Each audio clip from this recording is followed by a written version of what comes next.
September 16th, 2011 was a day that changed our lives forever. In 2011 I had 2 miscarriages, and then in September I gave birth to our beautiful boys Noel and James, and they were born still. It was at that moment when a senior consultant came in and wanted to make sure that babies were okay, because they would need to inject steroid to support their lungs. I remember loads of people in the room running around, but then there was a quietness and something that it was so surreal, something that you'd never experienced unless you were in that moment. Losing Noel and James was the worst thing that could ever happen to us, and a pain that I would never wish on my worst enemy. Then the news came that we would have to deliver both Noel and James as a result, and that they'd obviously passed away. And after a naming ceremony the following morning, we had to ultimately do what no parent should ever do when leaving a hospital, and certainly from a labour ward, and to say goodbye and come out empty-handed. And days and weeks just feel like an eternity. I don't even know how we survived it. I don't know how we got out of bed every single day and continued to live our lives, but somehow we did. And after the funeral, we wanted to make plans for our future and to embrace what we wanted in life, and that was to have a family. And thinking about trying to get pregnant again is just unimaginable when you're going through the most horrific grief, and just thinking, if I lose another baby, how on earth am I ever going to live the rest of my life? I don't feel like I can do it. How is this ever even going to be possible? After a period of time, we decided that we wanted to try again for our rainbow baby.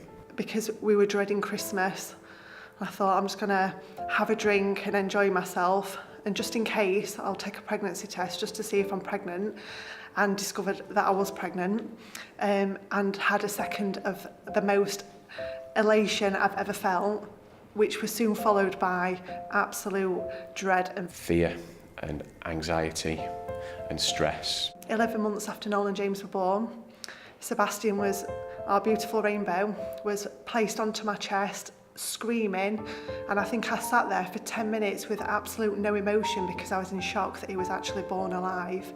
And to not tempt fate, we didn't have anything in our home. There was nothing set up because we couldn't believe that it would actually happen. We always wanted a large family, or certainly 2 babies. So a couple of years later, our beautiful girl Polly Pearson arrived into the world. People think that you are fixed, that you will be happy, that you've got the missing part of your life back that you'd lost, and it's just not possible. You cannot replace a child or children. And as beautiful and as precious as our rainbows are, they will never replace Noel and James, nor would we ever want them to. When we started the charity, we created a closed Facebook group which enabled families to message and to talk about how they were feeling throughout their experiences. It's a fantastic, safe platform to use. We also have developed quite a wide range of literature and resources. So we created a family support pack, and we've sent these packs to hospitals, to families, to funeral directors, all the way across the UK and also internationally. So we've got hospitals in Australia, in America and throughout Europe that also give out our family support packs. So bi-monthly we have meetings where we try and take part in recreational activity. Families, including the children, are creating these crafts. Just being in an environment where there's an opportunity to talk, and just the sense that they feel comforted knowing that everybody that's in that room has experienced that devastation of baby loss.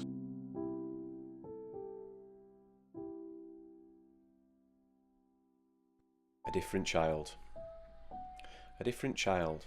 People notice. There's a special glow around you. You grow, surrounded by love, never doubting you are wanted. Only look at the pride and joy in your mother and father's eyes.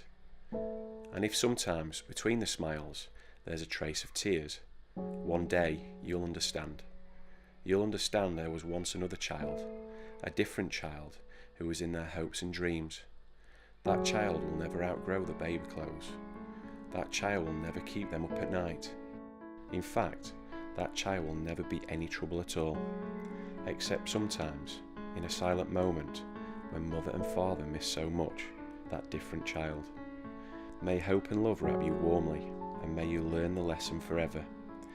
How infinitely precious, how infinitely fragile, in this life on earth.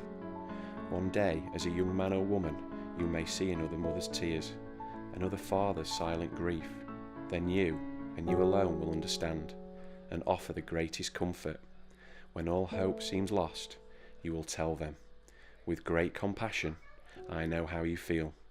I'm only here because my mother tried again.